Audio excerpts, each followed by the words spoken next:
Okay, what happened? And goodness knows the wicked eyes. Oh, That's part one. I know it's part one, but it's been a year. It's been a year. It's been a year. Welcome back, Romers. It's been a year, guys. Welcome back. Dun dun dun dun. Intermission. I'll put the overture over. It's fine. We're here. We're here.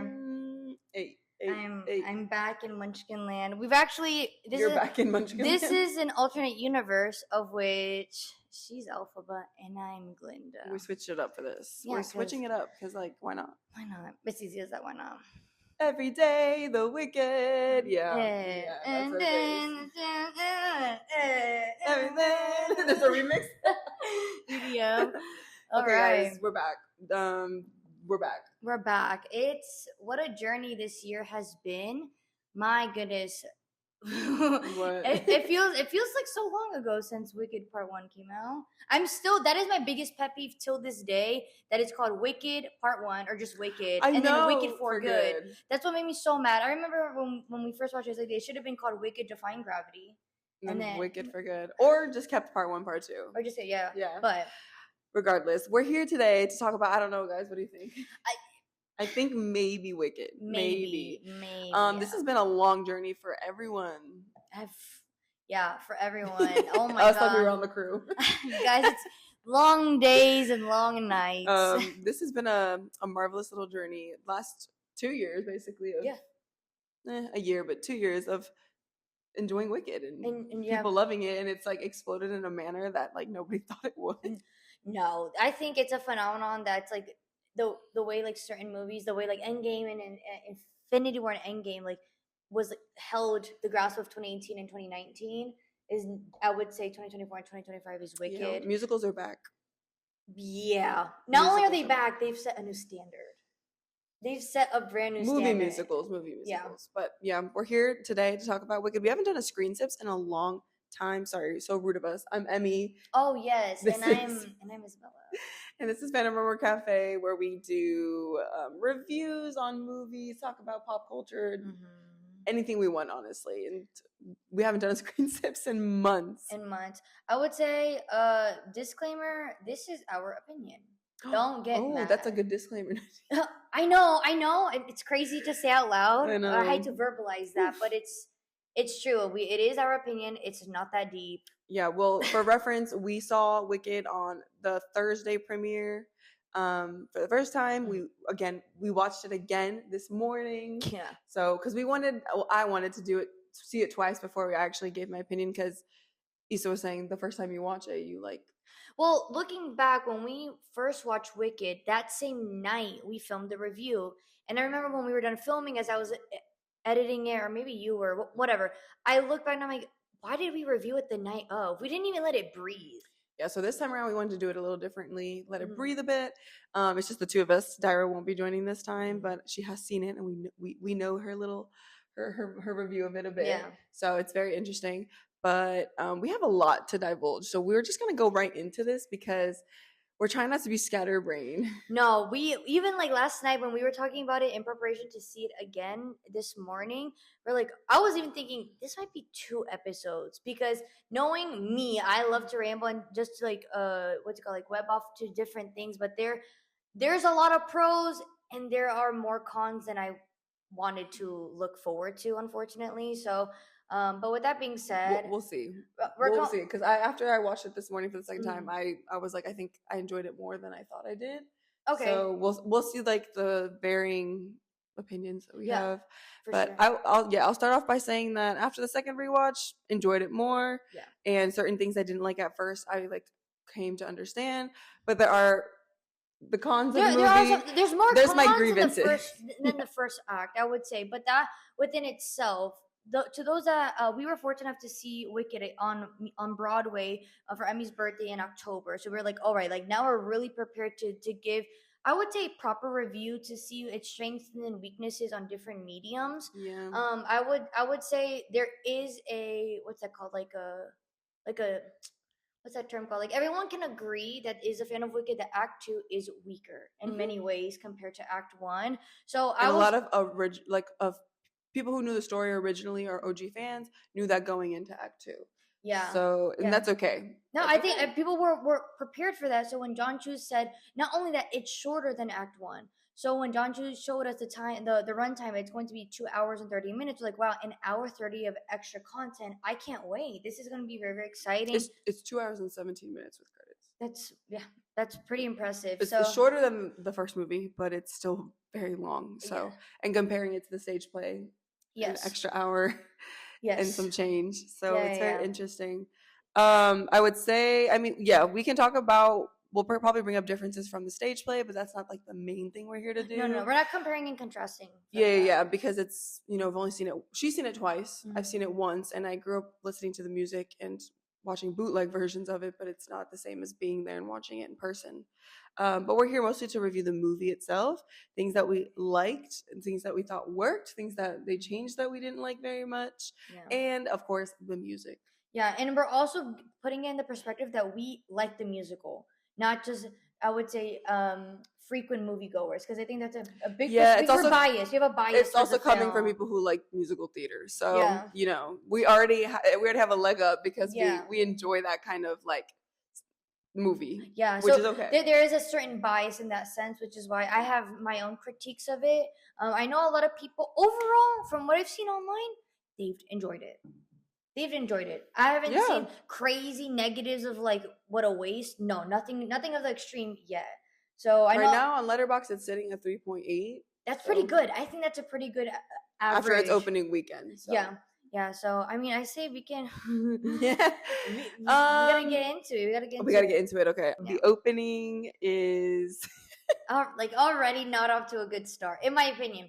So to those that need like a quick catch up, we end the first movie with Defying Gravity.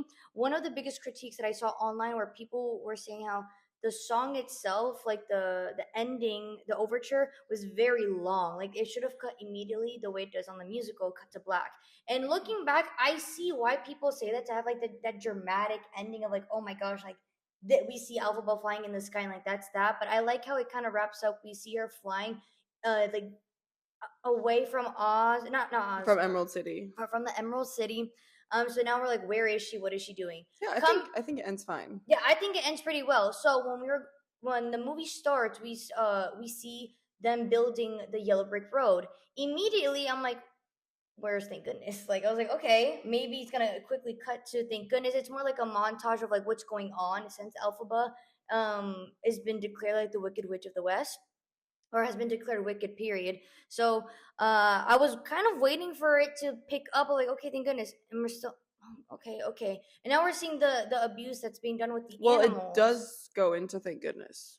Yes, but I'm saying initially we're picking up, like, basically going back to Munchkin Land. That's where I thought we were going to pick up. But no, we're seeing exactly where Alphaba is doing. What is she doing? Why Munchkin Land? Because that's how it starts in the first one.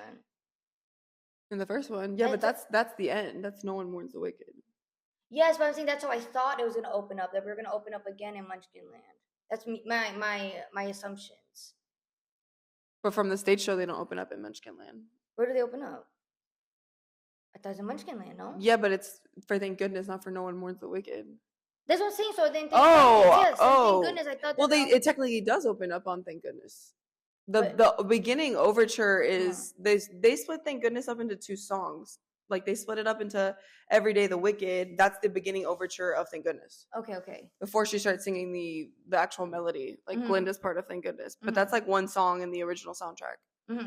So they split it up to add scenes in between of dialogue and stuff like that. But it does open up technically with Thank Goodness. So we see Alphaba coming in being the neighborhood Spider-Man, and she's saving the animals.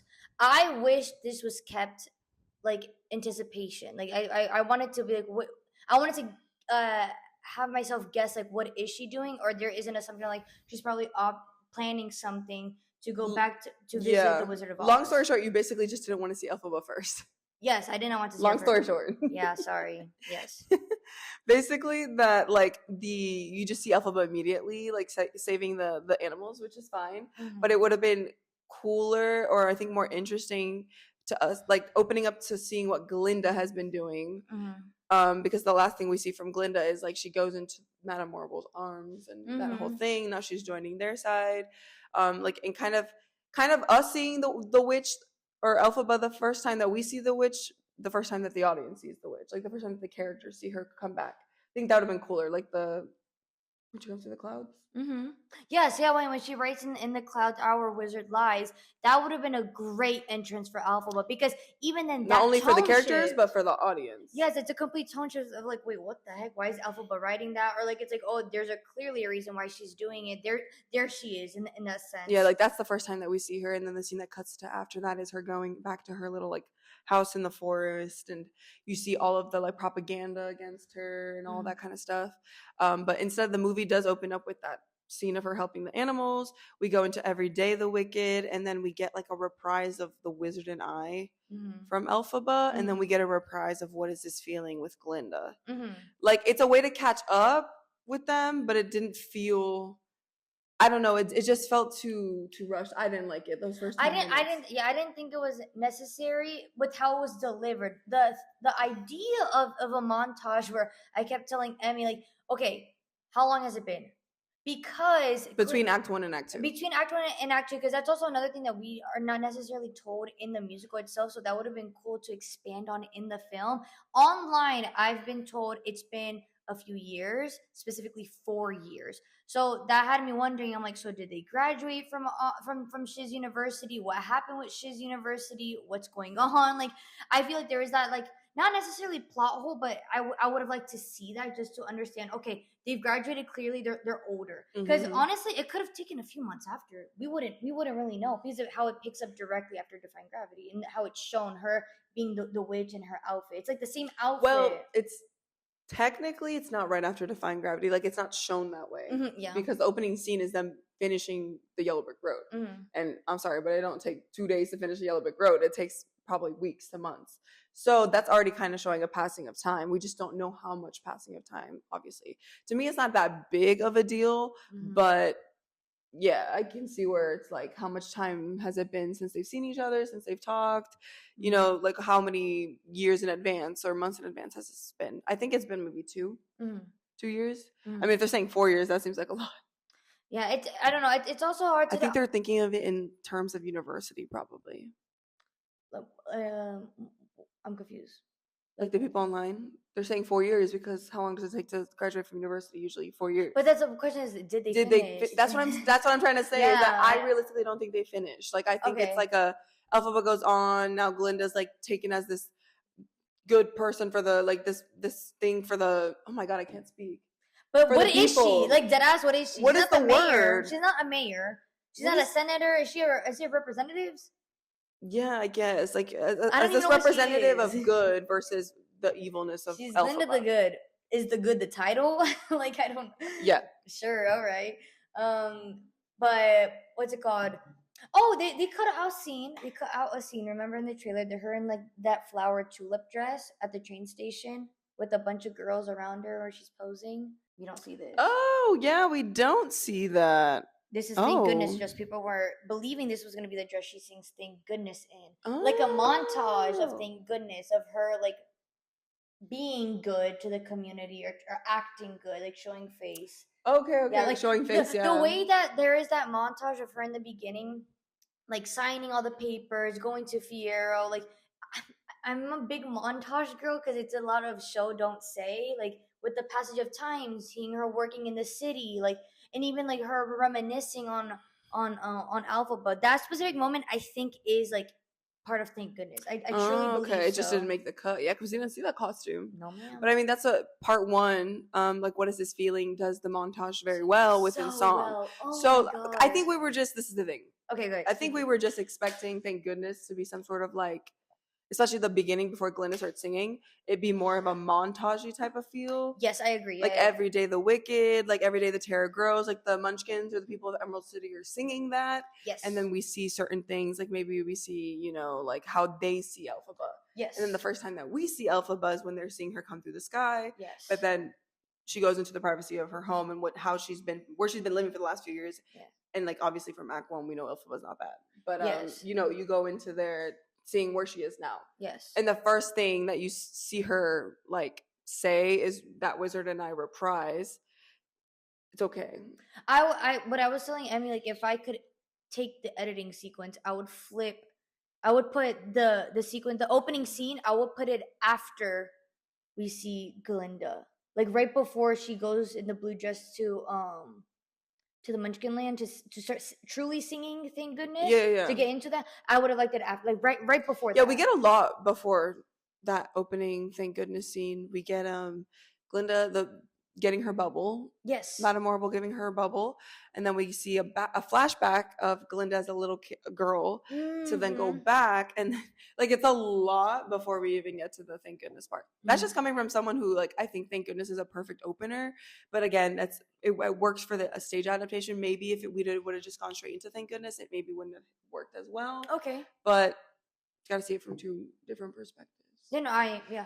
But I mean, I liked the little Glinda flashback. I just wish maybe it like came back around at one point. I mean, it kind of does with the girl in the bubble song. But we don't get any more we only got one flashback. Like it's a way to expand on Glinda's like personality and who she is. Of like maybe it kind of gives you reasoning of why is she like acting like this, or why is she so into this, because she's always craved the attention and like the feeling of being powerful and magical. So like it kind of like makes you feel more for Glinda and doesn't make you question as much like why she acts like that.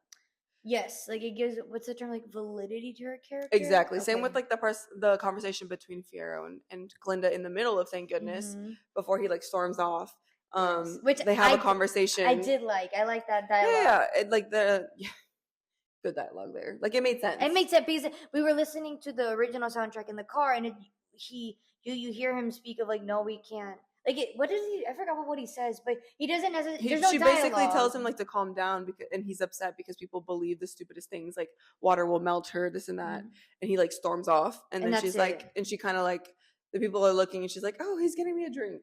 Yeah. But I liked this version because they're hiding behind while the audience is out there, and they're having like an actual discussion, an argument, not really an argument, but a discussion about like how. Like, let's leave. Like, why can't you leave this? Why can't you? Why do you love the attention so much? Like, Elphaba would be able to. They don't even say her name. They just say like, you know who. And we're like, basically that. So I liked that inclusion. That scene, perfect, cool, whatever. I liked the inclusion of it. Yeah. I mean, the blue dress. Quite lovely. I think it's really beautiful. I think the costuming overall, generically speaking, it was awesome.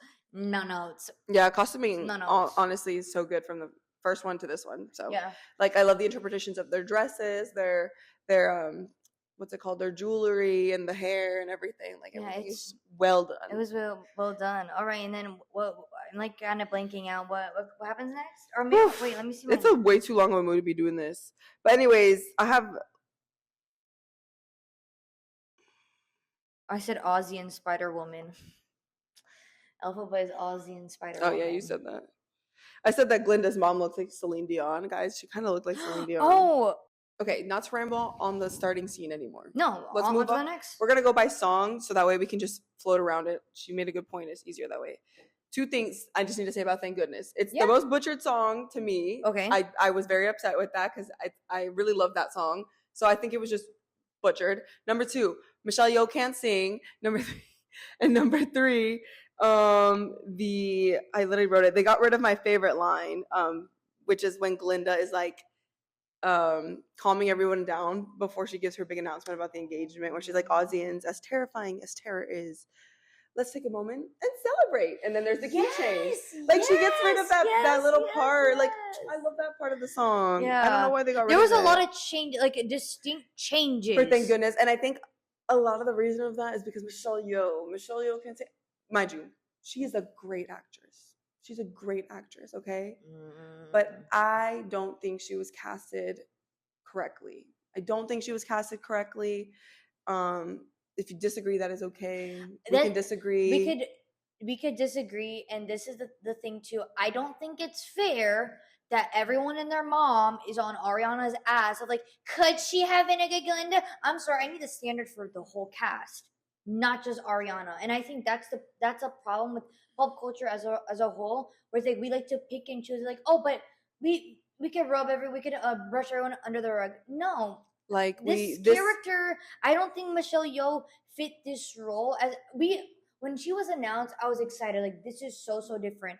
After Act 1, I'm like, I don't know.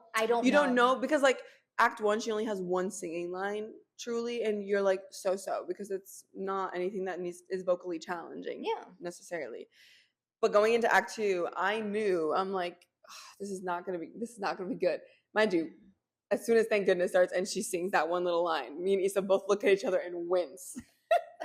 Because it was rough, like it's hard, and like the reason I say they butcher Thank Goodness is because they cut off basically 3/4 of Madame Morrible's like part, because Michelle Yeoh can't sing it. That's crazy. I'm sorry for my directorial choice. You basically cutting up the song completely for this one character. I think that's a choice that should have not been made. And she speaks the dialogue, but she speaks one sentence or two sentences of it and doesn't complete the thought. So it kind of is like a off-ended, like, where was she going with that? Like, it doesn't make any sense. Before Ariana starts singing "We Couldn't Be Happier." What? That's all I'll say. I just think that of all of the songs, Thank Goodness is the most butchered one. And I don't have what. I realized the freeze scene. The Yeah, okay. There's the other my other grievance is in this. Sorry guys, Thank Goodness is like the thing I'll talk the most about. No, I think this is the one that we have the most thoughts about, period. I don't. It's just because I have a lot of love for that song. Okay, our final thing for Thank Goodness is that in the song, that quiet moment when Glinda is internalizing, and it sounds like she's talking to herself or internalizing these thoughts about, like, could she be happier? This wasn't what she thought it was going to be. You know, that quiet moment. If you listen to Thank Goodness, you know, I'll put snippets. If you know, you know. If you know. In the stage show, Glinda is off to the side of the stage. Okay, she's not center stage anymore. She's off to the side. There's a spotlight on her, and the ensemble's behind her, basically very still and just gazing at her. So in that moment in the stage show, it feels like Glinda is talking to herself. Yes. This is an internalized moment, internalized thought that we, the audience, can hear, but the actual, like, characters can't hear, okay? Yes. In the movie, this happens after her conversation with Fiyero, which is how it happens in the stage show. But she comes out center stage in front of the mic. Right. Like she's saying it to the audience. The petals that are flying freeze. It's like the confetti. Like it stopped. Like the confetti stopped. So me thinking, okay, this is going to be an internalized moment because the confetti is stopped, but the people are still moving. Michelle Yeoh is behind her for the first, like, 20 seconds. Like, no, she's moving a lot. Because, like, she's looking at her. Exactly. Which is not Michelle Yeoh's fault. No, she's doing her job. And then they pan it twice to a wide shot of, like, the audience. And it looks like Ariana's singing it to them, and the audience is moving and, like, reacting to what she's saying. I didn't like that because, to me, it's not an internalized moment anymore. Because what she's saying, if I was Madame Morrible, I'd be like, wait, what are you second guessing? Or what do you mean you're second guessing? Like, me as Madame Morrible, I'd be like questioning that. Yeah. But because it sounds like it's not an internalized moment, it sounds like she's saying it to everyone. Yeah, it was very, like, why stop the confetti? Why freeze the confetti but not freeze the audience? Like, if you're gonna freeze the confetti, freeze the audience so that it looks like an internalized moment, or just make it seem like she's talking to the audience. Yeah, I don't know. Yeah, I don't very know. Interesting, very interesting. Either way, it's a small detail, but it pissed me off. No, but I think it's the minor details that do count. I think in that moment, when we first saw it, I was like, okay, Madame Morrible is just stopping the confetti for no reason. I know she's when we watched it this morning, she was saying something about, like, oh, maybe it's like to make it look like a magic or her trick, but I don't think so. I think it was like because you would cut to the audience like, wow. Yeah, but no, that's what I'm saying. Right, so that was a decision made, like, let's stop the confetti so that it looks like she's, like, slowing this moment down, right, or internalizing this moment, but the audience is still moving. I don't know. Whatever. It's okay. Okay, so after Thank Goodness and I Couldn't Be Happier, we go into No Place Like Home. Before she starts Elphaba, this is one of the new songs, a ballad. Elphaba sings this as like a it's like a cheer up song. It's like a motivational song. Yes, that's a great way to put it. To the animals, because the animals are using this underground tunnel to escape Oz, because they don't feel safe there anymore. Valid. Okay, so Elphaba sings a song. There's no place like home, and then she gets cut off by the Cowardly Lion. And this is when we encounter the Cowardly Lion for the first time, which I did like, because in the stage show you only see the Cowardly Lion once, and you only see his tail, and it's during the witch hunt. Yeah. So, what did you think of the new song? Think of it in like, not that it's a catchy or whatever. No, I'm thinking in the context of the story. How does it fit in the story, and do you think that it was needed? Okay, this is the thing. I think you can never have too much of like music. I'm like, yes, give me more. Yeah. But I think it would have been very interesting to see specifically have it be like a conversation between maybe Dulce Bear or like other animals. Oh yeah, she re-encounters with Dulce Bear. Yeah, it would have been cool so cute to hear them sing like that conversation of like, but Elphaba, you don't understand. Like, I don't know how to verbalize it, but it's like trying to showcase like, but we are seeing Elphaba trying to convince the animals, singing to them. It would have been cool to see the animals not contradict her, but like counter her argument. Yeah, kind of push back. That would have been very cool to hear their perspective. Basically, make it like an ensemble piece a little bit by involving the animals to sing, and especially when the lion shows up, or like maybe the lion shows up a little earlier and counteracts that. Yeah. Oh, that would have been good. Yeah, because sorry, my said in my Letterboxd review, why are you going to cast Coleman Domingo if he's not going to sing?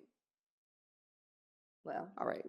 Let the silence sit. Exactly. Sit with it. Sit on it. I don't understand. I didn't understand that. Like, I can understand, like, yeah, he's a big name, create the hype. But I don't think that's fair. But I don't think that he was really needed to play the Cowardly Lion if you're not going to have him sing. If you're not going to have him bring anything new. Yeah. He doesn't sing in no place like home, and he doesn't sing in The Witch Hunt, okay? And I'll also say, from what I saw online with the Wicked fans, specifically on TikTok and on Twitter, I did not see people excited to see who will be casted as Dorothy in the Cowardly Lion, because they don't play such a pivotal role in the musical context. So that's why when John M. Chu hyped up, he was hyping it up himself, because he was like, wait, why is no one talking about it? When he was hyping up, you guys are going to be shocked at who the Cowardly Lion is cast as, and then they announced, it's Coleman Domingo.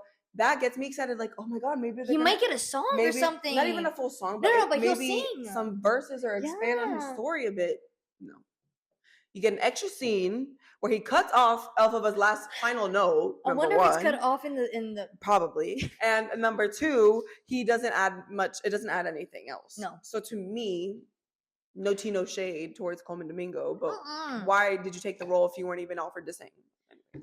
That's a first thing. Sure, I'll sign it, but I did like the scene though. No, but the scene itself is good. It's just I wanted to hear once again. This is a thing where I will, if I repeat myself multiple times, I truly apologize. But if you're going to add an hour extra worth of content to expand on the world, as John Chu has been telling us, we needed to split it up into 2 films to really expand the world of Oz, etc. I am with you, King. I am for that. But for moments like this, it's like, but not expand on the characters. We're just getting more montages, more landscape. Like, I want more on the characters as well. I did like Dulce Bear coming back. Yes. That was a beautiful little tie-in. Oh, that was so cute. Because it continues to tell you why Elphaba fights so hard for the animals and the inclusion and the equality. So yes. I did like that. I like that a lot. And then the flying monkeys show up as well. We were just like confused how they weren't seen, but it's fine. They were just somewhere in the trees. What I would also listening to Elphaba's little motivational speech, and then the lion shows up. Yeah, the lion outs Elphaba like she started the monkeys. What I would have liked for how does he know that? Anyway, I mean, I guess that's the rumor. That's the rumor. There's rumors. The rumors are saying. So with the flying monkeys, it would have been very interesting to see. I think it's Chissery. It would have been cool to see him show like he is the leader. Have the flying monkeys be prepared to go and grab her because he stops them. I think he does. No, he doesn't. They're like okay. I don't remember.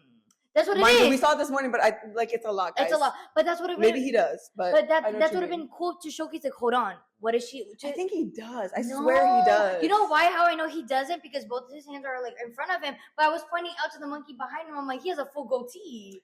I was like, that beard that mustache go crazy nice. That crazy nice. But yeah, they show up and they don't do really anything. happens, and then the rest of the animals go underground and like, why are the monkeys not stopping? Like, I think the monkeys are confused. I think it's because Chisari, like he's confused. He's conflicted. He's like, what do I? Yeah, because also he's not doing this because he wants to or because he aligns with those beliefs. He's doing it because he's being told by the wizard. Anyways, so yeah, that's No Place Like Home. Yes. No Place Like Home.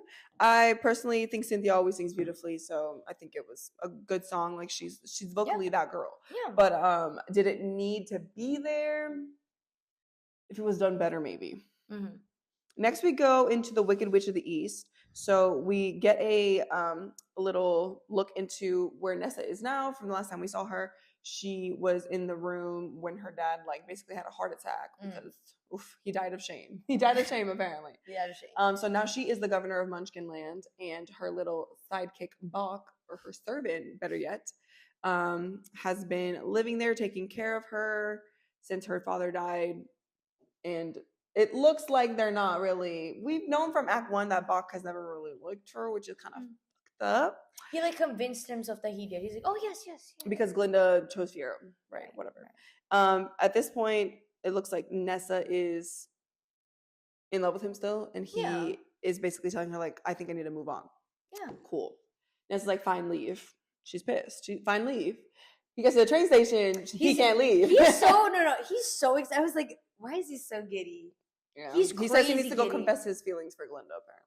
That's what you feel from him. That's what he wants to go do. Anyways. But then Nessa puts on a little, hey, Munchkins and animals can't leave Munchkinland without a permit. So, dictator vibes. That's how it is in the stage show as well. And as a character, that's petty as hell. But I questioned it in the theater watching it a second time with Emmy. I was like, wait, does she have no people to approve this to? Or no, that's what I'm saying. She's a dictator. Yeah, so the governor of Munchkinland is the only one that passes. And that was quick. So that's what I'm saying. It's a dictatorship. That's crazy. She said overnight. There you go. There you go. So just think of it as the United States. Every state has governors who can pass certain laws. Yeah. But the wizard is like the president. Yeah. I will say I find that very interesting that Bach chose to go back to Nessa instead of just he didn't go back to Nessa. He wasn't allowed to leave. No, but he chose in a way to go work for her again. He didn't leave. That's all he's ever known, I guess. That's all he's ever known. I don't know, but he basically is not allowed to leave Munchkinland. Okay. I believe in the show, Nessa also gets a song technically, but it's not in the official cast recording. Oh, damn. So I'm not sure if they expanded on it enough where it made it an actual song for this version, because in the original cast recording, there's no Nessa song, but I swear she sings. I thought she did sing it on stage, yeah. A really good change I liked from the movie is that they changed they redirected her anger. So her anger now is she's still angry with Elphaba, but she's not angry because Elphaba's never helped her overcome or use her magic to overcome her disability, which is not really a great message. Instead, she's upset with Elphaba because she wasn't there for her, and she is upset and depressed because she misses the old days when Bach loved her and they were all friends and still at school. So I liked that change. The redirection of her anger towards Elphaba isn't because you didn't help me, you didn't use your superpowers to make me walk. It's more, you weren't here for me when Dad died, and I've been you haven't done anything to help me feel better, because she's depressed. Yeah, I think it was well done. No notes on that. I think it was really, really, really good. Also, costuming for Nessa and Bach specifically, in that whole set, I love that office. It's super beautiful. Super pretty. Wood, it's just. I don't know. It's just it's cute, and also you can tell it's a circular thing, like the Munchkinland, houses. Yes, I think it's wonderful. I think specifically with Bach's detailing with him wearing not gray but silver to allude that he's going, to change character. I think that's the details very well done. Yep. And then from that little argument, Elphaba's book opens up randomly, and Elphaba shows up. Elphaba shows up. Oh yeah. Well, that's what I'm saying. They argue. They argue. And she's sorry. Okay, I misunderstood you. The book opens up. All good. The book opens up. Elphaba, or Nessa expresses to Elphaba that like she wishes like she could have that floating feeling again. Yes, of like that floating feeling again, like and then the book opens up. Elphaba starts chanting something, which is funny to me that she starts chanting randomly without even knowing what the spell's gonna be. I'd be like, wait a second. No, yeah, it's straight fine. to chanting. Cool. And then it starts floating, and then the detail that you really liked about the shoes. Oh yes, she so as Elphaba's doing like the chanting, we're cut to the shoes and they're changing color. That they phase into like a red. It's like they're on fire. Like they're on fire. Like, but it's cool because in the original Wizard of Oz, they're red slippers. I thought that was a great detail, which was really fun. And then Bach walks in as she's floating. He's not like, and he's freaked out because Elphaba's there. Calm down. Right? Not even like you're flying, but no, he's mad at Elphaba's there. Then he realizes Nessa's kind of happy and goes, "Wait, you made her happy? Let me leave." Right? Yes. Because before he leaves, he sneaks away this little newspaper that says that Fiero and Glenda are gonna get married. All good.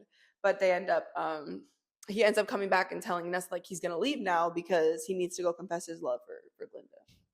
Anyways, from this point, Nessa gets pissed, right? Or upset because Bach doesn't really love her. Right. And she says, well, I'm going to make you stay here forever. Goes over to Elphaba's book to try to chant him. To me, it didn't seem like she was angry enough. I needed her to be more angry. But I feel like she was more like, it wasn't an anger, frustration. It's more like disappointment. Okay, I guess. I like the anger more, but I think that's what it was. She's more pissed. She's mad. She's truly like the Wicked Witch of the East. Like, from all the years that's happened, like she's become a dictator. The Munchkins don't like her. She's become like somebody who is not a good leader, and you can see that within Bach. But the way that Nessa's portrayed by Marissa Bode isn't like angry enough, in my opinion, or it's not evil enough. It's not evil. Yes, it's not evil enough because it kind of makes Bach look kind of crazy. Because every time he's like, "Just let me go, like my life," and she's like, "Yeah," like she's pretty chill. Well, she's like, "Yeah, I'm not gonna let you go." Wheels over. Yeah, there has to be a spell. Girl, you're like being really nonchalant for someone who's about to kill him. You need to be a little more like yes, yeah. Like I was just missing more like Bach seemed annoyed, not afraid, and that's the problem. I wish. No, I think Ethan Slater did a good job. Ethan Slater was doing his role. But I'm saying that's why I think we're not able to see Nessa truly be angry, because in reflection of her not being really angry, Bach seemed annoyed. He's like frustrated. He's like, I don't want to be here anymore. He's not annoyed then. He's frustrated. That's what I'm saying. Like he's playing his part really well in the original way, where he's like he's frustrated and he's kind of scared of her, like saying that she's evil. Like they're like he literally compares Nessa to Elphaba, saying that you're both so evil. Mm-hmm. But like from what we've seen from Nessa, she's not really that evil. Mm-hmm. I don't know. She's more petty. And that she is. But I don't know. I feel like I wish I would have seen more evilness from Marissa Bode's performance. But that's okay. And then she gets a little song. The Wicked Witch of the East. She gets a song. She gets a song. And I think she did good. I think she... Again, it's like she can sing very well. It's more like I needed the passion. We also get the reprise of Listen, Nessa. Yes, Nessa. Yeah. We do we not? Yeah. I just remembered. I was like, oh yeah. And then she kind of like low-key kills him, and then she blames Elphaba and goes, "Help him, girl! You just made this mess." Mind you, she was like, "Move, bitch, dead ass." It goes over to the book, and she starts chanting, and Elphaba's like, you don't even know what you're saying." She's like, she's singing, and then she's like, and then boxes his heart, whatever. Anyways, Elphaba tries to help him. In the end, he becomes the Tin Man. Now, this design is amazing. Whoever sketched this piece of art, whoever built the costume, whoever did the makeup, like it's amazing. Team, y'all deserve 3 years worth of rest. It's really, really well done. It was incredible. The still that Ethan posted before. I mean, just the clip we got from that teaser trailer a month ago, where he's like looking at his reflection.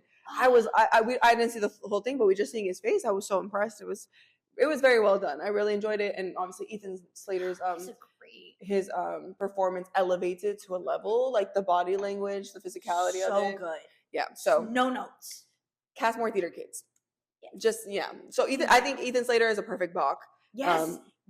Perfect dog. Yeah. He brought more anger to the Tin Man, like later when we talk about the witch hunt. And they kept showing the axe. I was like, so I wish he would have gotten a little more. Yes. A little more. And I like the part when he becomes the Tin Man where we get a Shining reference of them axing, which I told Emmy, I was like, he couldn't just open the door. Alphaba just came through. Alphaba just came through 2 seconds ago. He couldn't open the door. He's like pissed at Nessa, thinking Nessa did this to him, and she's like, no, it was Alphaba, girl. Anyways. Before Alphaba heads to the Fiyero Glinda wedding, Issa said that Nessa clocked her tea. Yeah, Nessa clocked her tea. She's like, you're not going there to see Glinda. You're going to see Fiyero. She doesn't say it like that. She says more like, you just want to go there to see Fiyero. Okay. And what about it? Okay. What's that? But she did clock her tea. She was like, but yeah, no, I'm she's there off to see the wizard. The wealthiest, most influential people in the world will be there. She's not wrong though. But like basically her plan was to expose the wizard, but it doesn't go that way. Yeah. Anyways, she's off to see the wizard now. So Bach runs out. Bach runs. He runs until he runs into Dorothy probably. Yeah. All right. Then we get Glinda getting ready for her wedding. The birds are helping her. La-di-da. She hears a crack at the window. It's Elphaba. Cool. Elphaba comes in. They have a conversation. This is what's interesting to me because in the show, they don't see each other for a while. Yes. Yeah. But in the movie, they're seeing each other now before Elphaba goes to confront the wizard again, and they seem wonderful. But Glinda tells Elphaba, like, I'll take you to the wizard. Like, I'll help it out. I'll be peacemaker. Elphaba's like, nah, I need to do this by myself.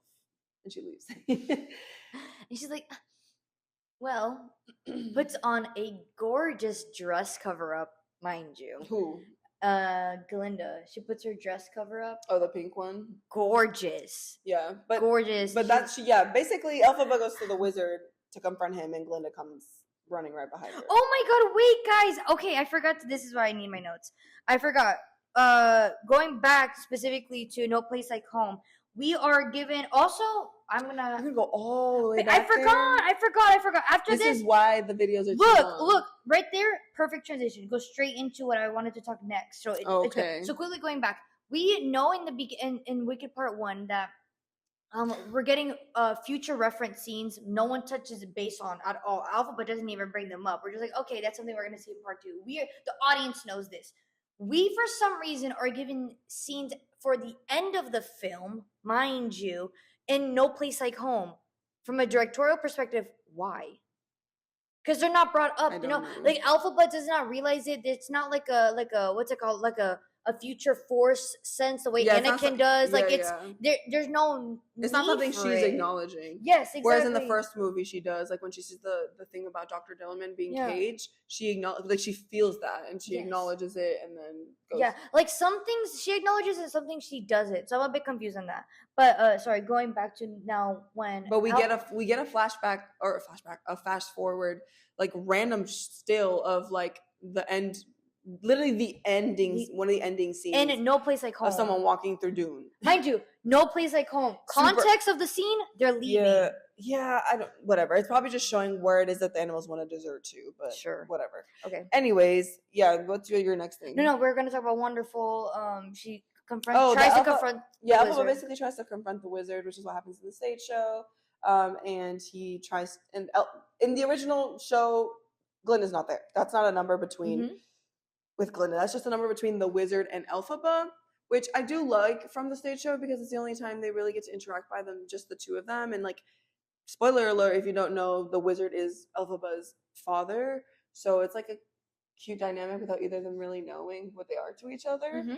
But it's also the wizard's way of trying to tell Elphaba, like, come join my side. When I first saw it, or when I first saw clips of Glinda being involved during Wonderful, I'm like, why is she there? I agree. Why is she there?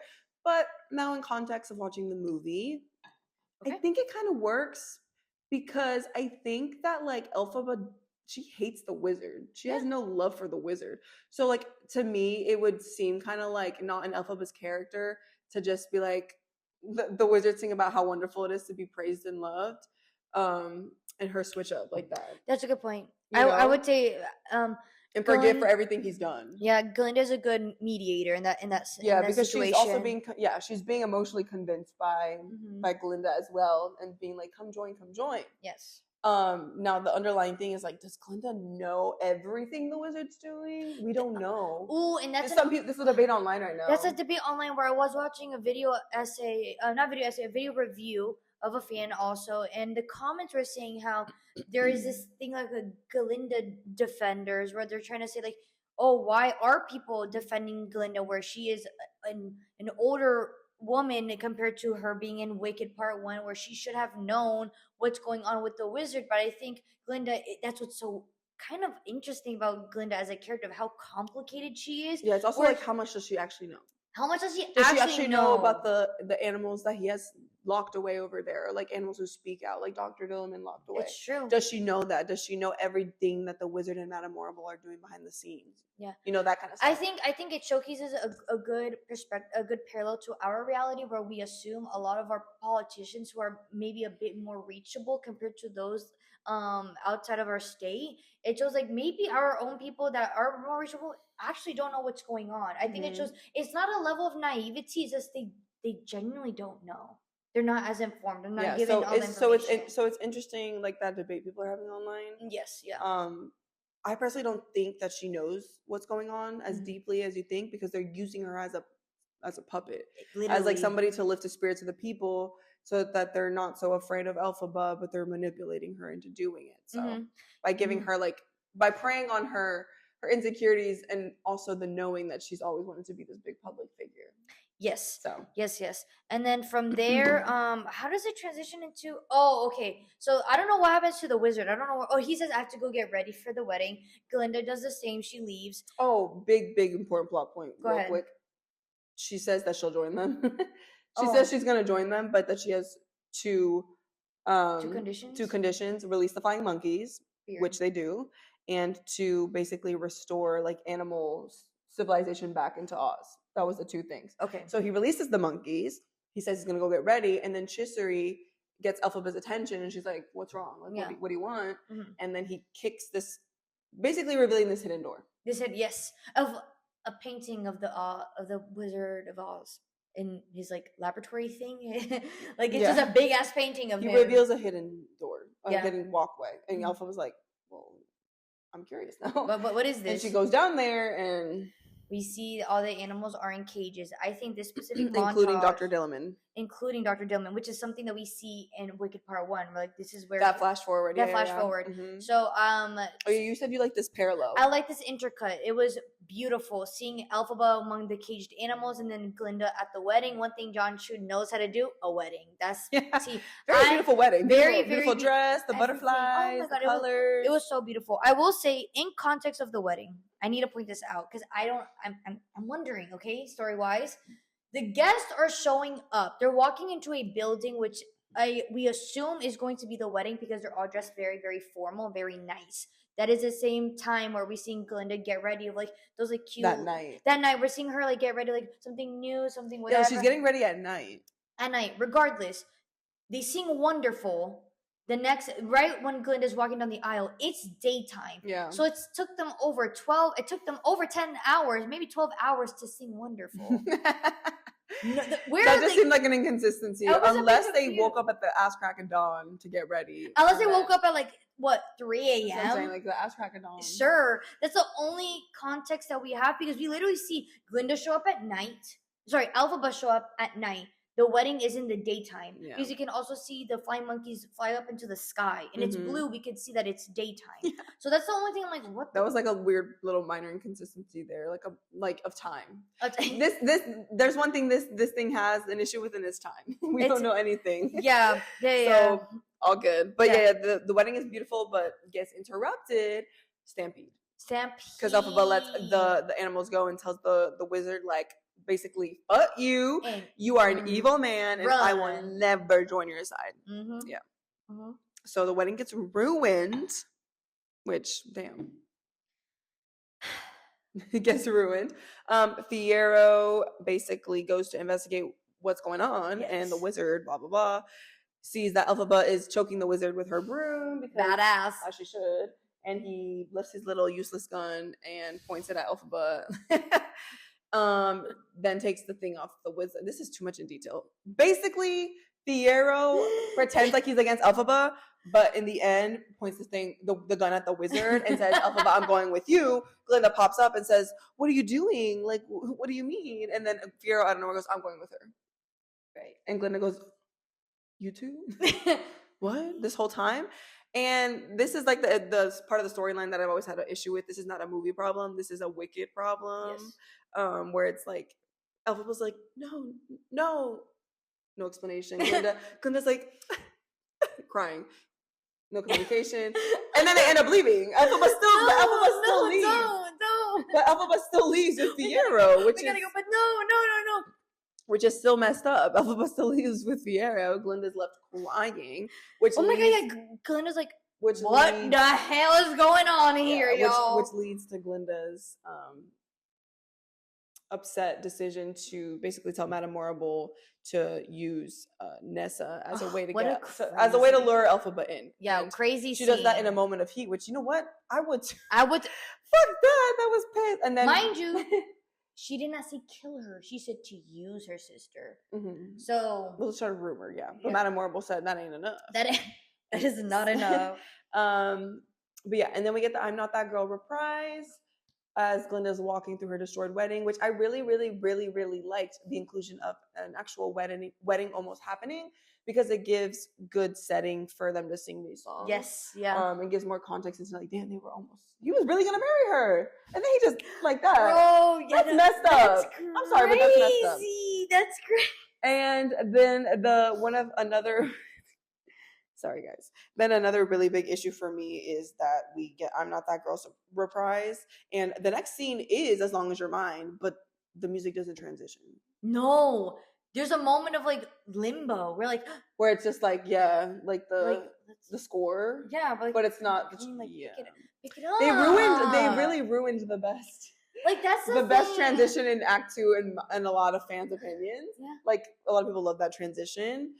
Because of the juxtaposition of it and like the intensity, like I guess they ruined it. This is a good example of when maybe you could say like it doesn't translate well on screen, or do you think there is a way that they could have? No, they could have. Okay. They just chose for some reason to keep a little like silent distance between the two, to show, which I don't know why. Yeah, I'm not sure, because there was nothing of value between those 30 seconds. It's just Fiyero and her walking up to the thing, her going to the mirror. No, he's like, this is where you've been living? No, there's no dialogue.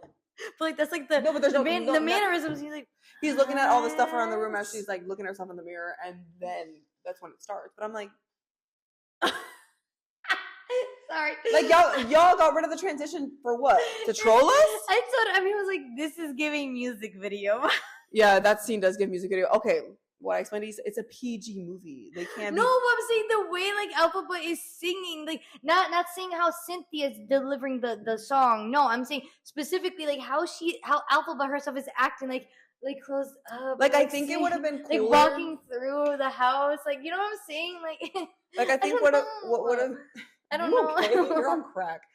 I think it would have been cooler if the transition was like, she's singing I'm Not That Girl walking through her broken wedding, and then it's like Glinda's footsteps, and then it's into Elphaba's footsteps walking through the forest with Fiyero, and the transition plays through. And I'm not, because in the song they sing like 15 seconds in, but you could just extend the intro. Yes. Just extend the intro. As they get to the house, and then she looks at him, kiss me too fiercely. Like it felt like, I don't know. I think they were trying to build tension with the distance, but like I didn't feel any tension. Like obviously they're both beautiful people, and like everyone's hyping up this moment, but like I didn't feel much tension. Again, it's a PG movie, so you have to like within its lane. Which I think it did a really good job, because everyone in the theater, like the first time we saw it, it was so funny when that came on. Everyone's like gasping. I'm like, y'all, did we not know this was going this way? Like, did we not know that like they were gonna end up together? Yeah, and but it really shows you like some people are going in quote unquote blind, like they don't want spoilers and they haven't they've chosen not to see the musical yet or haven't had the chance but to. It was so funny because that was the biggest gasp. It was the biggest gasp. It was awesome when you see Fiora shirtless. Like I will say it's kind of cool where moments like that in film they don't have to say anything and you're like they.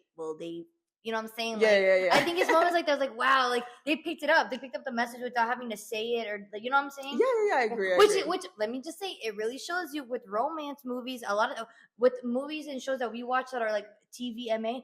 We don't need to see the titties, y'all. We don't need to see the fucking. You know what I'm saying? Like, there's moments like that where we get it. Y'all in love. We get it. But Wicked does a really good part to translate that message. Mm-hmm. I'm just pissed about the transition. I'm sorry. Oh no, as you should be. I'm pissed about the transition. We could have done that better. Anyway, regardless, Madame Morrible does her little everything all at once type of movements and brings the fucking cyclone in. Yeah.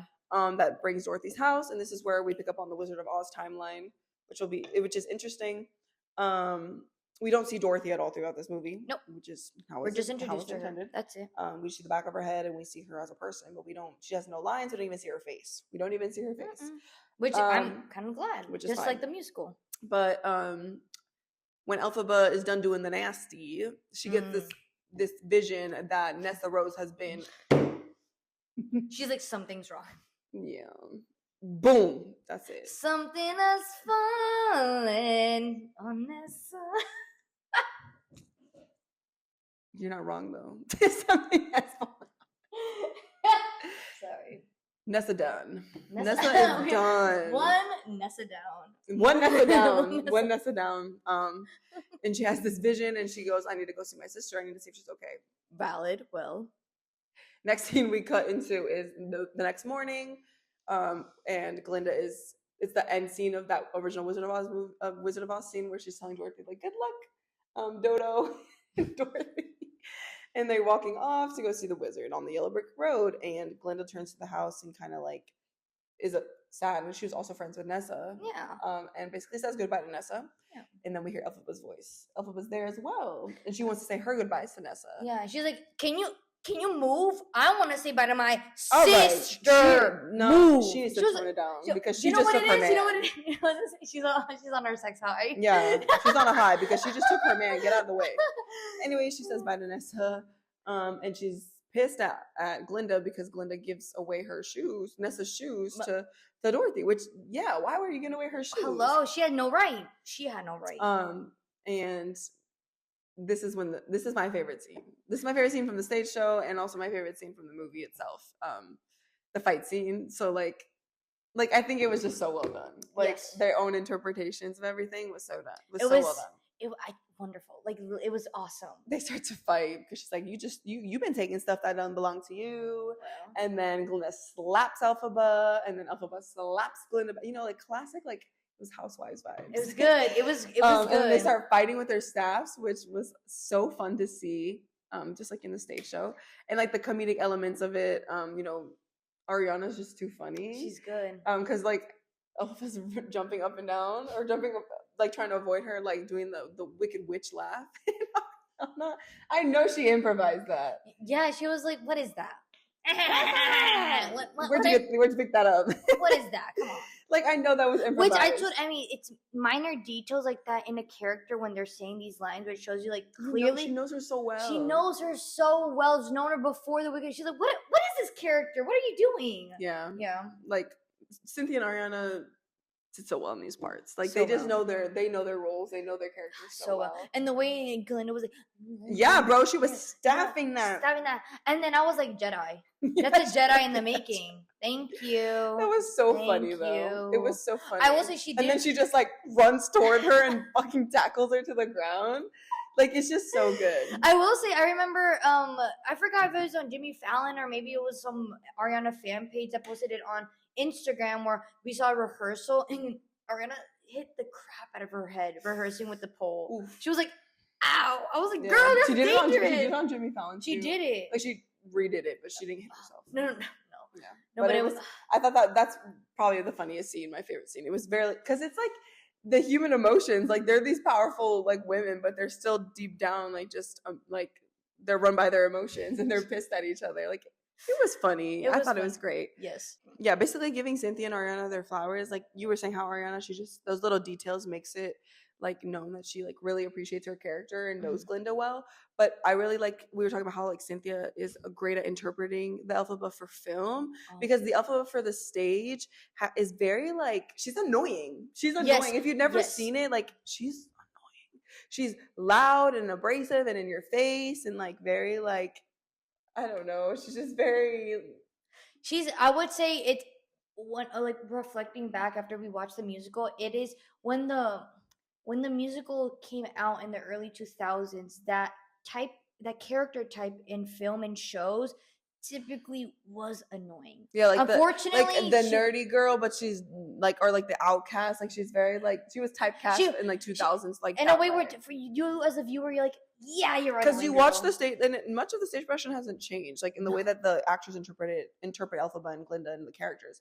Because we watched it in the big 2025, in the big 2025, and the actress who was playing Elphaba still interprets her that way, and it works for the stage, or it doesn't feel as abrasive. Because even watching it for Broadway, you're like, dang girl, like calm down. That moments when we looked at each other, like, all right. Like it's a little too much sometimes, but. I'm so glad Cynthia did not bring that energy to her Elphaba for the film, because if it's like already a lot on stage, imagine how it would feel on film. No, I think people would not like the Elphaba for Wicked. They would be like, that's a lit. I feel like it doesn't translate well. She maintains her wittiness about her and her cunningness and her like the ability to like the sarcasm of her, like I love, but she tones it down to a level where it's like she really does seem unbothered. Yeah, she's come to not senses, but like she's slowly like acknowledging that she's an Elphaba that's more mature, more realized, more mature. I would say the Elphaba on the stage gives me high school vibes, and then the Elphaba in the movie gives me college vibes. I guess, but that's just vibes. Vibes, that's it. It's just vibes, y'all. Don't take it to heart, please. Please don't take it to heart. But yeah, I just gotta give Cynthia her flowers for that, because she does amazing. But yeah, after their little girl fight, they basically get torn apart by the guards and Fiero. Fiero's back, even though they told Fiero to stay there. Did we not tell you to stay? Did mommy not tell you to stay? She did. She tells him, "Don't follow me. Don't." For your next safety. Next scene, walking through the forest. And mind you, during the cyclone. Yeah, that's what I'm saying. Whatever. Fiero shows up with the flying monkeys, actually, because the flying monkeys are now on Elphaba's side. This is how she gains her flying monkeys. And Fiero basically sacrifices himself for Elphaba's freedom. Elphaba leaves. They take Fiero. Also, Fiero always pointing the gun, never shooting it. Now, I'm not saying that he should, but don't do that. Yeah, didn't you have a thing about how like the world but I need you to help me with context. In the show, they have guns? Yeah. Okay. I believe so. Okay. I'm trying to think, would it be so outlandish for them to replace it with swords? Or does that make it a little like too fantastical? Because probably too fantastical then. I don't know.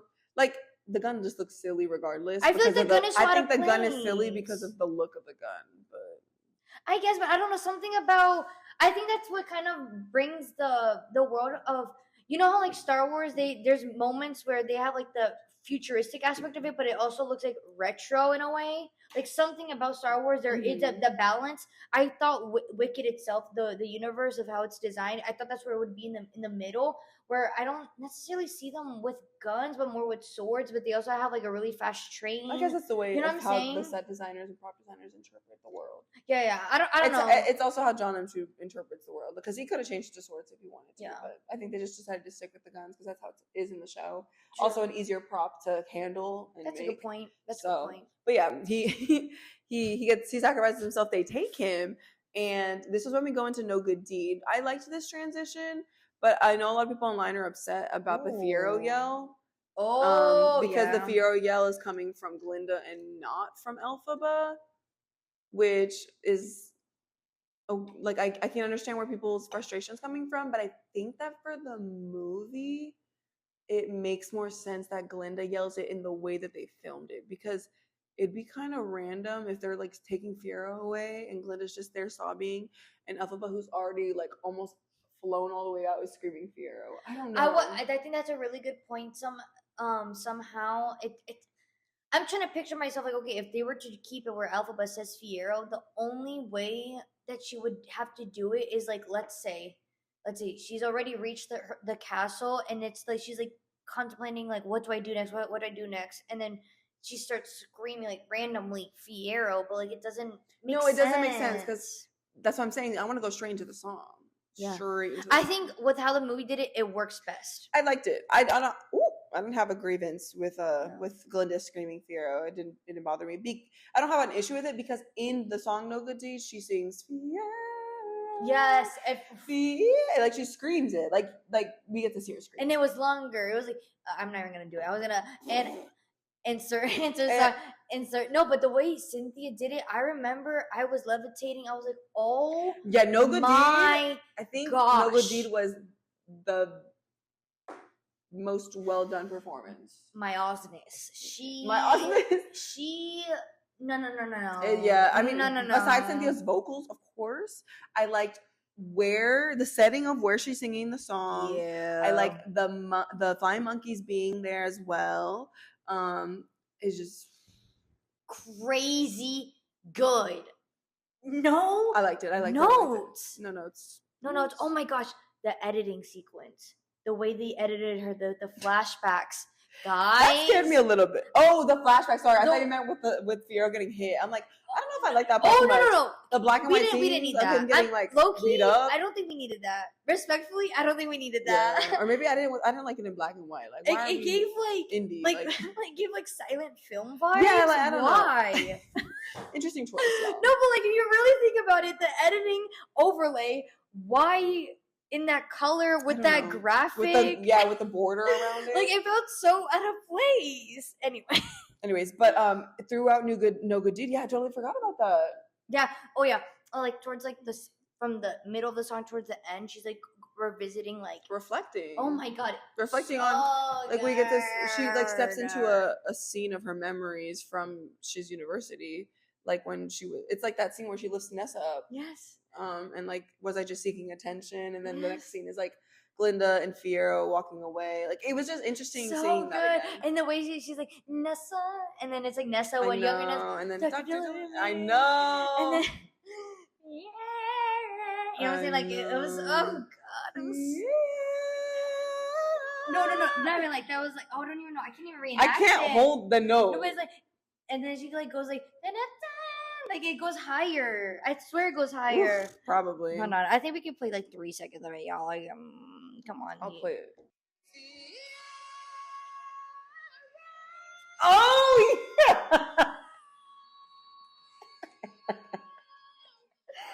I forgot she does take it higher. Oh that's why I was like that. I was waiting for like Fierro. No, I was like, oh, she took it a note higher. I know. Catch the note. Reaching high into the sky. The what's it called? The Ozian sphere. Like it was really. Oh my god! I know that one really had me shook. That performance had me shook. She did really well. And then I liked the way it was edited and everything that they decided to put within it. Yes, because they could have made it boring and have her just sing in that same spot the whole time. Once that scene finishes, I told Emmy, I was like, this is what I thought Thank Goodness was going to be. A montage of scenes. That's it. It's okay. Yeah. It's okay. Sorry, it's but like I was like, that's what I was trying to express my thoughts, like trying to show you like this is what I meant to say. Okay. Yeah. But yeah, No Good Deed, beautiful, amazing. Obviously it also does a good job because when she sings Fierro, we don't see like a flashback of him. We see of his current state and like how he's hung in the corn maze. I told Emma like it's giving Jesus. I mean, that's how he's It's giving Jesus. But yeah, he gets turned into the Scarecrow. So that's how she saves him. But she doesn't know that. She thinks that she doesn't know if he's dead or not. And she basically in the song says, you know what, I'm wicked through and through. And this is now gonna get bad. So y'all just killed the love of her life. After she sings No Good Deed, we get a snippet of Madame Morrible coming in. The wizard's like listening like this to music on in his desk. Oh yes. And Madame Morrible comes in like, oh, there's a girl with a lion and a tin man and a scarecrow who want to see you and see what you can give them. Obviously, you can't give them anything, but they want to see you. The way she clocks in. And the wizard goes, I don't really want to see anybody. He's like, well, she's like, get up, all right. So he sees them, And it's that scene in The Wizard of Oz where he's telling them, like, give me the witch, give me the broom of the Wicked Witch, and I'll give you what you guys want. Mm-hmm. So, and then from there we transition into go and killer and hunter and digger into the March of the Witch Hunt, which is like low-key one of my favorite songs from Act 2, but it's a freaking disgrace how short it is in the original, as well as they kept it short for this. That scene, I remember when we watched it on Broadway, I told Emily, I was like, that scene is so fun. The way the actors showcase slow motion was awesome. Like the way it was like a freeze frame, but the way Bach on the stage show was he was like acting like this, like it was just, oh my gosh, it was awesome. In the movie, they obviously have more space, so it shows like they're walking because you can't do it on the stage. But they're walking through Emerald City, chanting like, "We're gonna go kill the witch." Yeah, there was this one sign, the one red sign that said "Hold her down," and I looked at Emmy and I was like, epic. Yeah, literally. To those that don't know, there's a song called "Hold Him Down." Yeah. So I was like, that's very interesting. But anyway. No, that's a good song. What if it's an Easter egg and he's like working? No. Sorry. We get the witch hunt song, and we obviously get Bach's famous like, "I have a grievance with the witch," except he doesn't do that long witch. He goes, "With the witch," like he makes it so scary. It's terrifying. It's because of her I'm made of tin. Like it's very good. He did so. Oh gosh. And then I hope he pulls the freaking line for it, and me going, "Oh, is the line gonna sing?" He sings for the line, because I thought it would have been cool, like if they don't even change the lines, because Bach says like it's he wouldn't be a coward today. Like it would have been cool if maybe like the line harmonized with him, or like gives his own little 2 cents. But no, they don't expand on it. But Ethan Slater, with the little screen time he has in this movie, he does a really good job. Really good job. Makes a good impression. Wow. It literally makes fans, like I've seen a lot of fans, like they wish that there was more expansion on the Tin Man. I told Emmy if they were gonna add more songs, if they could have added more songs, I would have loved a Tin Man solo to show the progression of Bach and from Wicked Part 1 to this one, to really showcase that drastic change. But we'll see more what I would have done if I was in the room where it happened. So after that, but yeah, after Witch Hunt, Witch Hunt's not like really fully done. It's like basically done, but it's not fully done. Yeah. We pan to Glinda up on her balcony looking down at the witch hunters, makes eye contact with Bach, but probably not knowing that is Bach. But Bach knows who she is, obviously. Right. And they continue she closes the doors. Now it's time for the girl in the bubble. Yeah. Here's the thing. I don't have a problem with the song, but it's like not that good, and also like it's not that good in my opinion. Yeah. And it also kind of slows down the momentum from Witch Hunt of the supposed climax of the movie. The Witch Hunt is like that last little like climax of like, oh shit, is Elphaba in danger? Are they gonna come for her? Like what's gonna happen? It completely it gets slowed down by now we need to have Glinda internalize her feelings. I think that the girl in the bubble would have worked better after the witch hunt, and also would have worked. Wait, it is after the witch hunt. It's put like that here, but in the movie it's spliced between. Oh, yeah. See, that's what's confusing. It's witch hunt, then the girl in the bubble, and then they finish the ensemble of witch hunt. Oh, damn. That's I understand on that. Looking back, that's weird. Yeah, I said, 3/4 of witch hunt are basically done. Okay. By the time we get to girl in the bubble, but like they continue to finish witch hunt after. It was like, just don't finish it at all, or completely finish it before, or whatever. Yeah. I think it would have worked better if like I can understand like Glinda looking down at this like horrible thing that like they're going to hunt her friend, has her internalize that moment. But I think it would have been cool to like see her like actually do something about it. I feel like she doesn't take any action. Like she like it would have been cool to see this version of Glinda actually take action and maybe go down like there, try to convince them, like, what are you guys doing? Or like beg to like the wizard or Madame Morrible, like beg to somebody to like do something. And then she has the internalizing moment, and then she goes, I gotta take this into my own hands. Yes, I think that would have been cool to see, because this showcases her, once again, her naivety, or like in a way, maybe it's a stretch, a bit of selfishness. Yeah. So once again, the layers of her being a very complex character. But the girl in the bubble, the song itself, it's fine. It's okay. It's fine. It's okay. Yeah. Ariana's a good singer, and that's not going to take away from that. But the song itself is fine. And then we get to the last song, which is For Good, technically. Yeah. Technically For Good. For that. But Ariana puts on her cowgirl boots, and she grabs Fiero's horse, and she rides that song. I will say, when did you randomly have black boots? She's ready. She's ready for all situations. Okay. Now, right. And randomly black cape. Sure. Yep. Sure. She's in her same dress, but she puts on different shoes and she gets her cape, and she gets on that horse. She gets on Fiero's horse. And she trollops. Gallops. Yeah, that's what it is. Not trollops. Gallops. She gallops.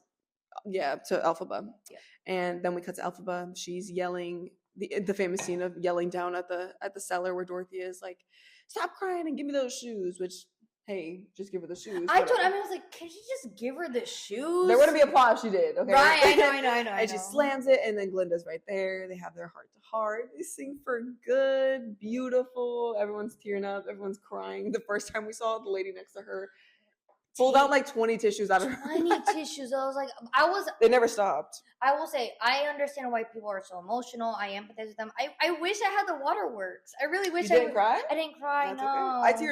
I teared up because, like, to me, it's like I understand. Like, I was emotional. Like, I was more tearing up about like the journey that Cynthia and Ariana had been on as actors. For me, as actors. That's but me too. I mean, it's.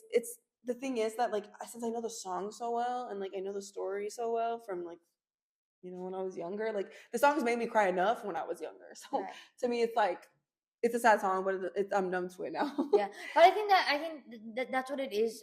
As a general standpoint, it's people are like, but it hit the emotional beats though, because people in the theater, you can hear people sniffling and crying. Maybe people who are lifelong fans or people who have never seen it. So it hit the emotional beat. I think well done. And that's the one song where I excuse the long like pauses in the build up in the quietness, because it's a song that needs that. It deserves that. Yeah. We're making a joke that Dorothy's underneath. Oh my god! I was like, there has to be a skit on TikTok where like someone's portraying Dorothy and she's like, "Why are these bitches singing? Hello, like I'm down here. Let me out." Yeah. Well, For Good. What? Hello. Yeah. Okay, I'll give you the shoes. And then Glinda hides in a closet. That part really got me. Ooh. That part did make me tear up. I don't know how you didn't cry. They say I love you, and she puts her in the closet, and that was improvised. I swear that was improvised. When Cynthia, she said I love you, and Ariana, you could tell she's like the way she says, she's like, I love you too. Like you could tell it was improvised. And there's that shot of them, like the door between them, and they're both leaning on it and crying, like for like a good 30 seconds. Like, dang, that look reminds me with Elsa and Anna. Yeah. Sorry, like same parallel. Yeah. For real. And then we see Elphaba's death. Wait, there is parallels with that. Now I realize that with Frozen and Wicked. Probably. Then we see Elphaba's death through the shadow of on the wall, and she melts, and Dorothy runs with her broomstick, and Glinda comes out and obviously crying because like her friend's dead. Yep. And then Chisery shows up and speaks. He goes, Miss Glinda, and gives her the bottle that Elphaba always carried with her, the green bottle. And and I love that there's nothing said. It's just Glinda looking at the bottle, looking at Chisery, and going. Like realizing she realizes it, which I think it's really important to note that. Which I don't know, she didn't clock that before, but well, this is how I don't think she did, because this is what happened when she's introduced to this green bottle. The first time it's Wicked, she realizes it's Elphaba. Why do you sleep with this? Whatever. Before Popular, and For Good, the wizard, when he's trapped in the cage, she's like, "You wanna?" Yeah, he's like, "This eases the pain or something." Joke, But she's like bawling her eyes out so she's not paying that. She doesn't turn around to see what he's doing or saying. Like, he doesn't care. But he drinks them all the time, so like I'm sure she's seen it around his lab and seen it. True. Context. You're right. You're right. Because he's swigging that thing. Like, he's an alcoholic. He's swigging that thing. We'll finish it up. Glinda confronts the wizard, tells him to never come back here again. You were Elphaba's daddy. We get a little flashback of him realizing, oh my god, that was me. That was her mom. Mind you, I told Emmy I don't like the CGI. I don't like the deep fake. It would have been better to still have like the silhouette that like we know it's him. Like we get to, by him just having the flashback. I made a good point. If we just kept on his face, not going back to the actually just on his face of the realization, and then you hear the "have another drink," like the melody. Yeah, a slow zoom in. We already know. Like, I feel like that would have been better because the deepfake is not it. It's or not committing and finding an actor who maybe looks like a young Jeff Goldblum. Yeah. Like, y'all, come on, please. Costs probably the same amount of money. Probably. And then she confronts him. Then she confronts Madame Morrible and tells her, like, I love when she gets her little lick back. She says the same words to her about how, like, I believe in you, but I don't really. Like, I have all the faith in you, whatever. And then she, like, flies her out. She's in prison now. And Glinda gets in her little "No One Mourns the Wicked" getup, which is the opening scene of the first movie. And she heads to Munchkinland, and we get the reprise of "No One Mourns the Wicked." And were you guys friends? Instigator ass bitch. And then she says yes at school, but we push back in, and she says, "I have one more thing to say. I need to speak to all Aussians." And then the animals come out. Basically, in conclusion, everyone is happy and everyone's back together.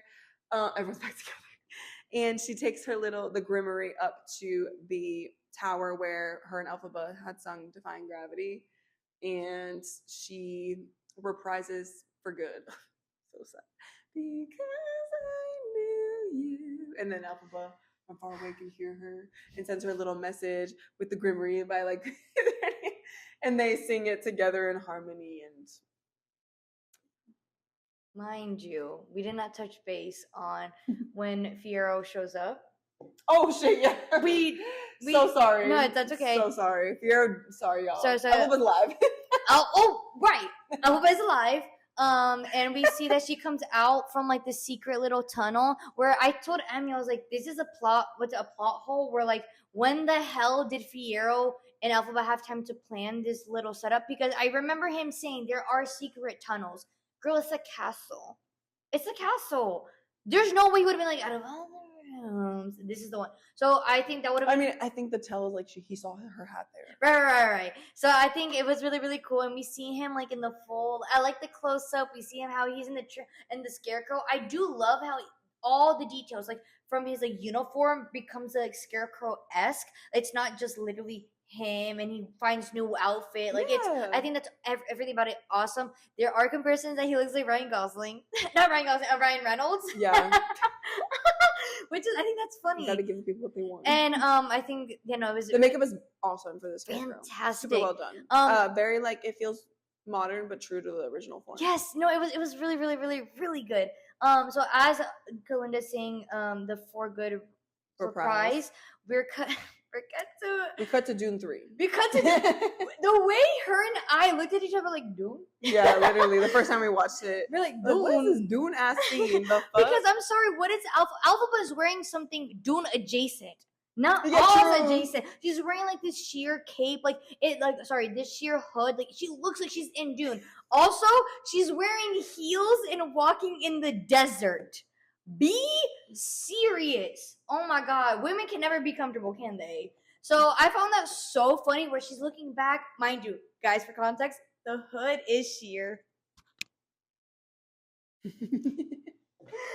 sorry. That kind of took me out because I'm like, the hood is sheer. Yeah, we were just laughing at the Dune joke. Like, it was a serious moment. Why are we in Dune? So then they're walking deeper into Dune, and then we cut back to Glinda, and it shows, like, the Grimmery lights up, showing, like, now it's in her power for her to do good. Yeah. So I think good way. Oh, and then the ending shot. Oh my god! This is the ending shot, y'all. This is the ending shot. The cover of the playbill was so fun. Like, it was such a good little great. Homage, and a lot of people I think how long it was perfection. Really? Yeah, the first time we watched it, I think we were just, like, so scatterbrained. Yeah. Like, what's going to be next? What are they going to change? What are they going to do? That today, when we watched it again for the second time, I enjoyed it more, and I felt like it was well paced. Like, I didn't feel like it dragged or it was too long. Like, there was certain moments where I'm like, we could have done without this, or we could have maybe made it more entertaining to watch. But I think that, like, it all worked well. Yeah. It worked well. Well. She's watching it for a third time on Wednesday. Yeah, I'm watching it a third time. But so I will be giving myself at least a week of space, and then I'll probably go watch it. Yeah, well, for the third time, I'm watching it with true, like, die-hard Wicked fans. Of Broadway. Like, they're genuinely die-hard fans where they even suggest they don't like that it's split up into two parts. Yeah. they would have preferred that it was one film only. So I'm very curious to know. They were not excited for the additional songs. So there's, like I said, they're true stands. So I want to enjoy the movie with them because I'm also friends with them, and I want to hear their perspectives, their critiques. What do they love? What do they kind of wish that they did not do? And just overall experiencing it with those fans. We watched it a second time for research purposes to really prepare for this video and stuff. But yeah, no, but that was Wicked for Good. That was Wicked for Good. I'm pleased. I'm pleased. We knew going in Act 2 was going to be weaker because it was already traditionally weaker in the stage play, which is fine. But I think that with the content that they had, they did the best of their abilities. Yeah. And I appreciate like maintaining the color and everything throughout like Act 2 the same, because there's a big tone shift between Act 1 and Act 2, but it didn't take away from like, thank God, the color grading and like the tone of the costumes and everything. So yeah, it was. Yeah, I think Wicked overall, the Wicked Part 1 and Wicked for Good genuinely set a whole new standard for movie musicals, and it truly shows you. And I hope this opens more opportunities for not only directors but for those that are not currently like doing musical theater stuff to give themselves a chance to see that Ariana worked hard for this role and you can as well. I think it really, and also I hope this opens up the doors for audiences that don't constrict actors into their boxes. Like let them explore different roles like musicals, and that makes me feel bad for like someone like Timothée Chalamet. I think he did really good in Wonka. Oh yeah, I think he did really really good in Wonka. I was like, where are you going with that? yeah. You feel bad for Timothée? He's casting like everything. No, but I'm saying for like movie musicals specifically. Yeah. So yeah, like I said, I hope this continues to open up the doors for more actors. I cannot wait to see what Ethan does more. Hopefully he'll return back on Broadway. I would love to see him on Broadway. Deep down, the best actors are always secret theater fans or musical theater kids. So. Yeah. And also, not to talk about this because this is definitely not the point of the video, but the controversies online of like the actors and actresses and stuff like that. Yeah. But people like being so fucking annoying about how Cynthia and Ariana are so dramatic with each other, and they're so like sad. This and that, but a relationship. It's like y'all have never met a theater kid, because that's like that's what all of them act like. I think let them be. There's two things. First of all, never met a theater kid, but second of all, there's this thing where I've been telling my friends and stuff, it's like you cannot convince other people that their dreams cannot come true. And I think it really shows you that with a lot of hard work and dedication, it is possible. It's not guaranteed, of course, but it is possible. And we don't know how personal they can only express how much these characters mean so much to them. And it's really sad that a lot of fans were like, it's not that deep to you. It's not that deep. And I think it's very sad to see, like, why can't they be passionate about them? Let them cry. Why? I don't understand, like, what's the problem? I just think people are like, they're like, enough of it. It's not that serious. There's like the mean people, but there's also people who like find it funny. It's like Cynthia will be like, yeah, I had a Ritz cracker that day on set. Do you remember that? And then Ariana starts tearing up. Like, like it's like they're making fun of that. God. Like I can understand, like, that shit is funny. Like, yo, but it comes from a place of like it means so much to them. But it is funny that when people are joking it in that way. But the mean side of it, like, leave them alone, y'all. They're just proud of what they made, and like this was like 4 years of their lives. So like, let them be. And also, like, why can't they show that they're passionate about the role that they play? Yeah. Like people can't be obsessed anymore. I know. They're obsessulated, y'all. They're obsessulated, of course. But, and I think that's wonderful. I hope more actors also like have fun on the press tour, like really showcase how much this role means to you, because I'm so sick and tired of I'm so grateful for this role. I think it was really wonderful, and I can't wait to work with my cast. And girl, be obsessed.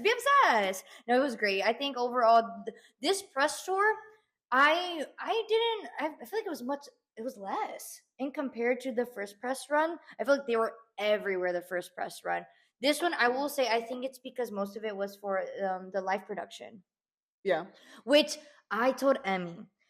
We watched it, and I wish this was a Christmas release.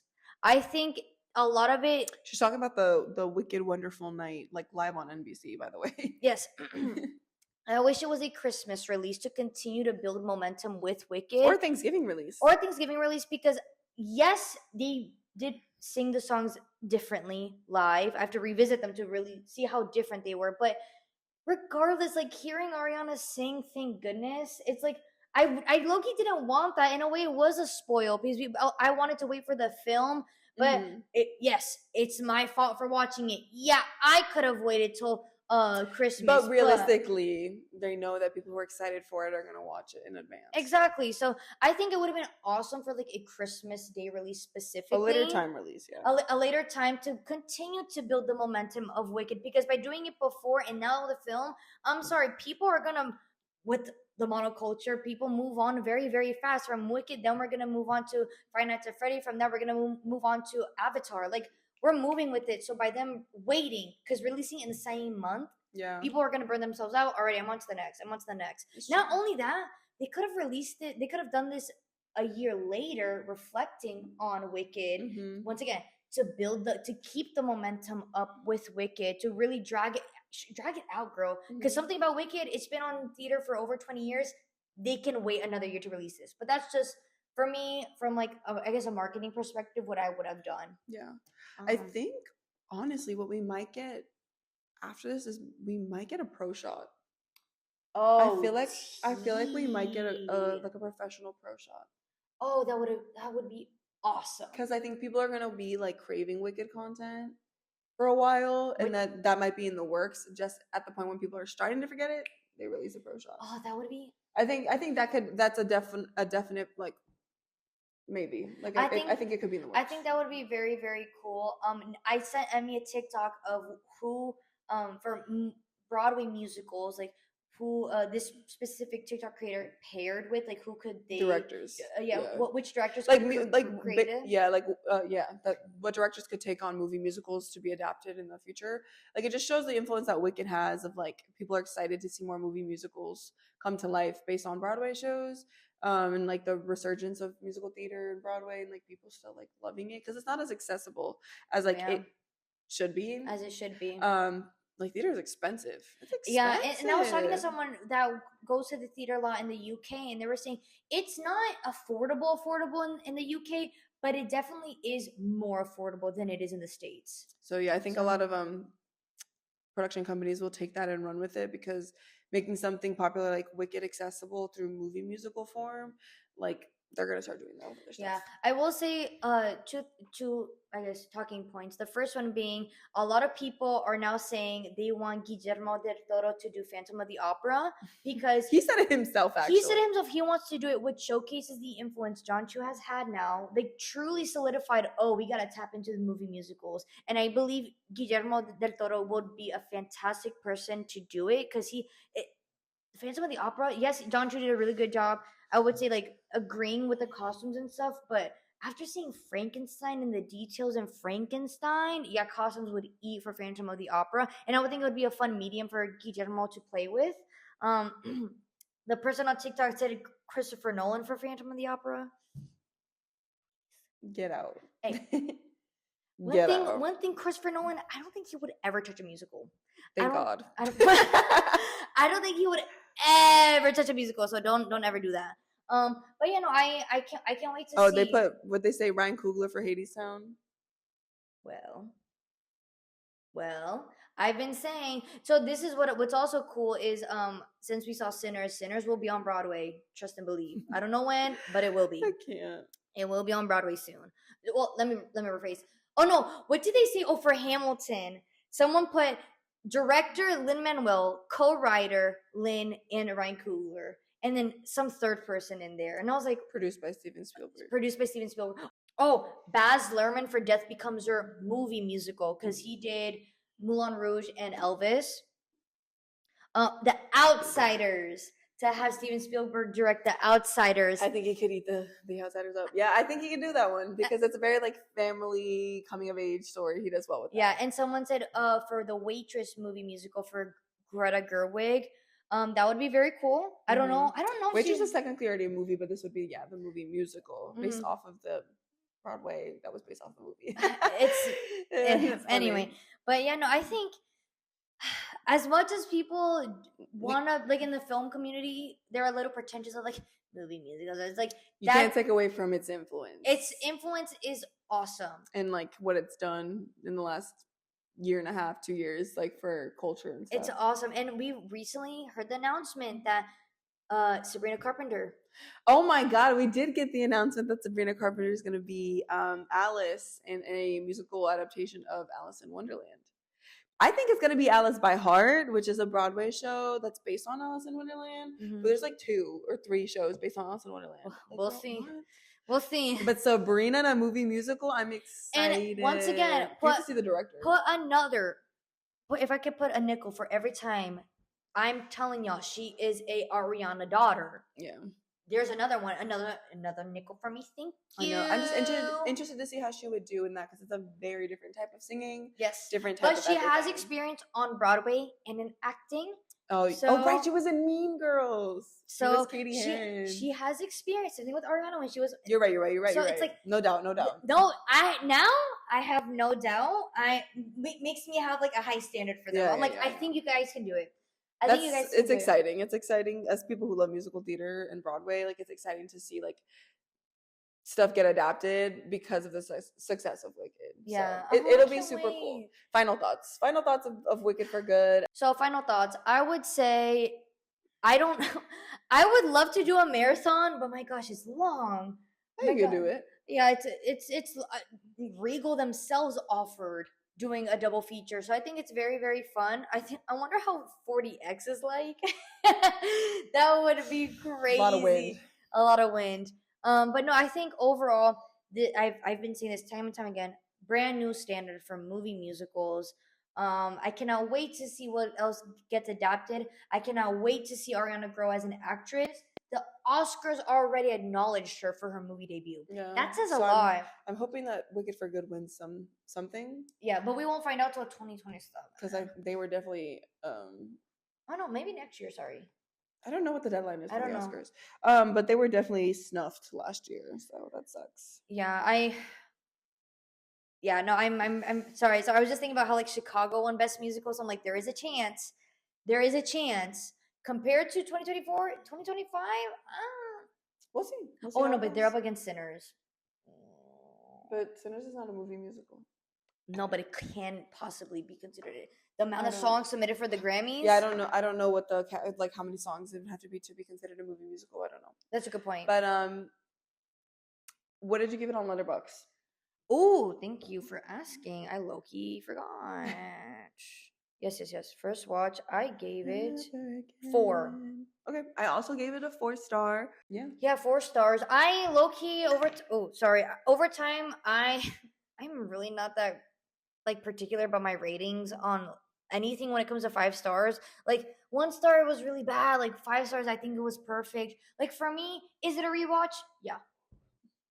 It's a rewatch. Do I recommend it? Yeah, I recommend anything that I put in my 4 and 5 star, like between 4 and 5. Sometimes the 3.5s are movies that I would rewatch, and that sometimes changes your rating on them. Like sometimes you'll go in and watch a movie again, and it like you either like it a lot more or you see other things you didn't see the first time, and it changes your rating. So changes how you feel about it. I agree. So I think as Guillermo del Toro, I reposted it on our podcast account on Instagram stories. He said, watching a movie for the first time is the first date. After the third time, it's a marriage. Yeah. And I saw that. It's true. Like it shows you like how dedicated you are like to the film. So I'm definitely married to this film if I'm watching it a third time, and soon to be 4th with my sister. Which my sister, Theaterhead. I thought she saw it. She did. We're gonna watch it together. She loved it. She cried. So there you go. She's a theaterhead. That was the first musical she ever saw. So I think overall I'm very happy with the positive impact this movie has had on everyone around the world. So in all aspects, it's a global phenomenon. It truly is. So if you guys haven't seen Wicked or Wicked for Good, go watch it. And tell us what you think too. What points you agree with? What points you don't agree with? Like counteract. Give yes. Counterpoint.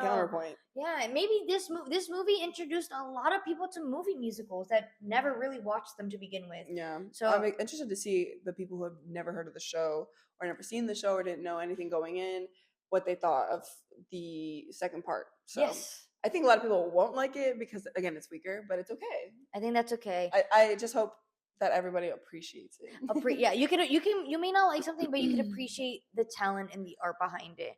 But sorry this video is so long, but we had a lot to say. There's a lot, and I'm sure we missed points, and we'll probably be like, "Fuck," but it's okay. Yeah, and that's because that's what happened after we filmed the last one. But like I said, your opinions are ever changing, and yes, there's so much that could change from today to the next week. So yeah, we shall see. But we appreciate you guys listening in on this very lovely Aussian video. Yes. Austastic video. Literally. Make sure that you follow us on Instagram and TikTok at Phantom Murmur Cafe everywhere. Any final thoughts? No. Just subscribe so you don't miss out. Because we really never know. We'll be doing more screen tips. We promise. We promise.